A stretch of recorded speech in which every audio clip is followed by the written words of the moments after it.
Mamma या साईडला थांब. हे मम्म्यांकडनं फोटो काढून घेणं म्हणजे टास्कच असतो बाबा. बरं आम्ही आलोय फिनिक्सला. आज आमचा मॉमीज डे आउट होता. मी स्वतः ड्राईव्ह करून सगळ्यांना घ्यायला गेले होते. पहिल्यांदा आलो आम्ही अपसाऊथला ब्रेकफास्ट करायला. हा असा चमचमीत दिसणारा नाश्ता यांनी दणदणीत हाणलाय व्यवस्थित आणि निघालं. मॉमीज डे आउटचा माझा सगळ्यात मोठा टास्क होता फिनिक्सला गाडी पार्क करणं. ज्यांना ज्यांना फिनिक्सची 4 व्हीलर पार्किंग माहिती आहे त्यांना माहित असणार आहे की खतरो के खिलाडीपेक्षा कमी टास्क नाही आहे. पण साक्षी सोबत होती त्यामुळे मला थोडा कॉन्फिडन्स होता आणि मी छान व्यवस्थित गाडी पार्किंगला आणली बरं का.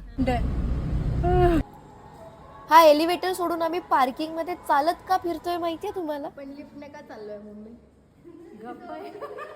या एवढ्या हसतात कारण यांना एलिव्हेटरची भीती वाटते. लहान मुलांसारखा हट्ट करून आम्हाला नाही नाही करून लिफ्टच्या इथे घेऊन आले. मम्मी यांना आम्ही लाईन मध्ये थांबवलं आणि आम्ही आमची मस्त शॉपिंग करत बसलो. मग माझ्या मम्मीचं म्हणणं होतं एवढ्या मोठ्या मॉल मध्ये साधं ते नाही का? मम्मा आहे वॉशरूम, तुला जायचं आहे का? असली मजा तो अब आएगा ना व्हिडिओ. इकडे मी सांगते माझं पकड.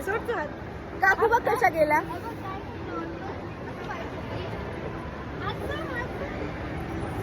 हात पकड ना. काय कर सांगते बघ. पकड. थांब, तुझा पाय कुठे ठेवतो तू दाखव मला. हा टाक. हा घाबरलेला चेहरा बघा. कसं पकडण्यास लागला. या राईड नंतर त्या आम्हाला म्हणाल्यात ह्या पुढे तुमच्या सोबत कुठेच येणार नाही आम्ही परत पार्किंग मध्ये का चाललोय माहितीये? कारण आम्ही आमची गाडी विसरलोय कुठे पार्क केली आहे. आपण वरून खाली आलो आणि लगेच पार्क केली. आठवत आहे का तुला? ए वाजलं नाही. साईड साक्षी हुशार आहे. फायनली सापडली बाबा. आपल्याला काय समजतील.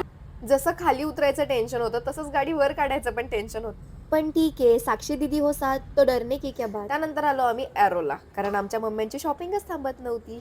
After all women will be women. आता फिरून फिरून एवढं पाय दुखल्यानंतर खाऊ पिऊ घालणं तर आमचं कामच होतं. त्यामुळे परत एकदा मस्त दणकून जेवण झालेलं आहे आणि साक्षी आणि काकूंना सुखरूप घरी पोहोचवण्यात आलंय.